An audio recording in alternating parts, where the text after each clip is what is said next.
Halo semuanya, di sini saya akan membahas sebuah artikel tentang bully. Tapi sebelum itu saya akan memperkenalkan diri dulu. Nama saya Glorita Alves Fernandes Randon. Saya kuliah di kampus IIK Estrada Fakar, Prodi D3 Radiologi, dan sekarang lagi semester 1. Dan di sini saya akan membahas artikel ini dalam bentuk PowerPoint. Artikel tentang anti perundungan. Kalau kata lain dari perundungan adalah penindasan, perisakan, atau pengintimidasian. Bahasa Inggris dari pengintimidasian adalah bullying atau bully. Bully adalah penggunaan kekerasan, ancaman, atau paksaan untuk menyalahgunakan atau mengintimidasi orang lain. Baik, kita masuk ke materi atau sebuah artikel tentang bully. Anti perundungan atau bullying di sekolah. Bullying. Di sini ada pengertian tentang bullying, bentuk-bentuk bullying, faktor-faktor perilaku bullying, pembahasan, kesimpulan, dan saran.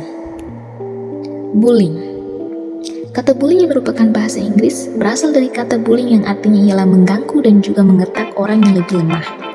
Tindakan penculikan, penganiayaan, bahkan intimidasi atau ancaman halus bukanlah sekedar masalah kekerasan biasa.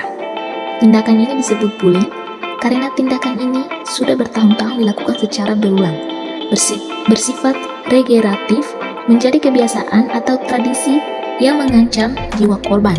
Bullying ini merupakan salah satu bentuk tindakan dari agresi, oleh karena dampaknya dianggap membahayakan korban. Bully oleh Pers Astuti 2008. Bentuk-bentuk bully. Si Jiwa 2008 membagi type bullying menjadi type 3 atau 3 type, yaitu bullying fisik, bullying verbal, ketiga bullying mental atau psikologis. Bullying fisik ini adalah jenis bullying yang kasat mata. Siapapun bisa melihatnya karena terjadi sentuhan fisik antara pelaku bullying dengan korbannya seperti memukul, menampar, dan lain-lain. Bullying verbal ini jenis bullying yang juga bisa terdeteksi karena bisa tertangkap indera pendengaran kita seperti mengejek atau mencela, memaki, dan lain-lain. Bullying mental psikologis ini adalah jenis bullying yang paling berbahaya karena tidak tertangkap mata atau telinga.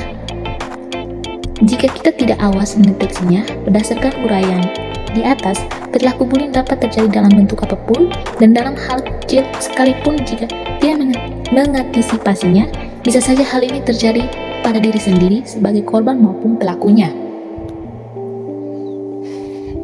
Faktor-faktor perilaku bullying. Priyatna 2010 menyebutkan bahwa tidak ada penyebab tunggal dari bullying. Banyak faktor yang terlibat dalam hal ini. Banyak itu faktor pribadi anak itu sendiri, keluarga, lingkungan, bahkan sekolah semua mengambil peran. Semua faktor tersebut, baik yang bersifat individu maupun kolektif, memberi kontribusi kepada seorang anak sehingga akhirnya dia melakukan tindakan bullying. Ada dua faktor ya, faktor risiko dari pergaulan dan faktor risiko dari sekolah dan media. Riauskina, Juwita, dan Swestio Febriandi 2013 menyebutkan bahwa ada beberapa faktor lain penyebab perilaku bullying, yaitu A. Tradisi turun-temurun dari senior. B. Balas dendam karena dulu pernah diperlakukan sama. C. Ingin menunjukkan kekuasaan. D. Marah karena korban tidak perilaku sesuai dengan yang diharapkan. E. Mendapatkan kepuasan tersendiri saat pelaku melakukan. F. Perilaku dianggap tidak sopan menurut aturan kelompok tertentu. Pembahasan tentang bullying di sekolah. Bentuk bullying yang terjadi di sekolah. Dalam berbagai aktivitas di sekolah, setiap warga sekolah, baik itu guru, karyawan maupun siswa, selalu terlibat untuk ikut serta di dalamnya. Meski bertujuan mendidik, tidak jarang aktivitas-aktivitas ini memicu munculnya konflik yang berujung pada sesuatu benda, tindakan bullying. Untuk diketahui bersama, ada beberapa jenis bullying yang mungkin dapat terjadi di lingkungan sekolah. Bullying verbal, bullying fisik, sama bullying relasional. Bullying jenis ini biasanya terlontar melalui kata-kata yang tidak menyenangkan, itu bullying verbal. Kalau bullying fisik, berbicara mengenai fisik, hal ini terkait erat dengan fisik atau tubuh seseorang. Bullying relasional, di sekolah bullying relasional terjadi karena muncul kelompok-kelompok tertentu yang berseberangan dengan kelompok atau individu lain. Kesimpulan dan saran. Kesimpulan. Kesimpulan dalam bullying berdasarkan hasil penelitian dan pembahasan pada bab sebelumnya dapat disimpulkan sebagai berikut. Dari pengertian di atas dapat disimpulkan bahwa bullying adalah bentuk tindakan atau perilaku negatif agresif seperti mengganggu, menyakiti, atau melecehkan yang dilakukan secara sadar, sengaja, dan secara berulang-ulang oleh seseorang atau sekelompok orang untuk menyebabkan ketidaksenangan atau menyakiti orang lain secara berulang kali. Dan bullying ini sifatnya mengganggu orang lain karena dampak dari perilaku negatif yang kini sedang populer di kalangan masyarakat ini adalah ketidaknyamanan orang lain atau korban bully. 2. Faktor-faktor yang mempengaruhi perilaku bullying meliputi faktor keluarga menjadi penyebab timbulnya perilaku bullying di kalangan peserta didik. Sebab keluarganya khusus pelaku bullying tidak mendapatkan perhatian dan kasih sayang dari orang tuanya. Mereka cenderung mendapatkan perlakuan yang tidak baik dari orang tua sehingga mereka mencontoh apa yang mereka lihat dari orang tua. Faktor teman banyak mengandung unsur-unsur kekerasan sehingga mempengaruhi perilaku si anak. Saran. Dari kesimpulan hasil penelitian di atas dapat diajukan beberapa saran sebagai berikut.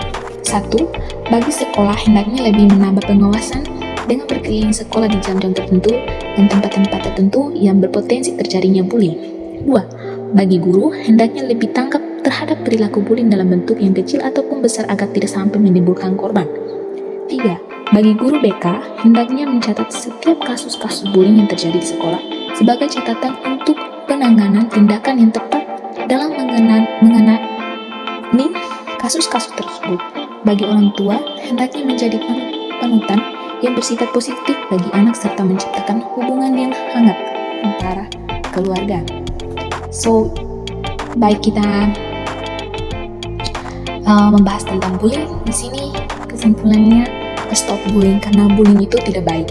So, ini adalah artikel yang sudah saya bahas di YouTube. So, terima kasih, thank you, sekian terima kasih. Dan oh iya teman-teman, jangan lupa like, comment, share, and subscribe untuk dapatkan materi baru lagi dari saya ya. Salam sehat untuk semuanya.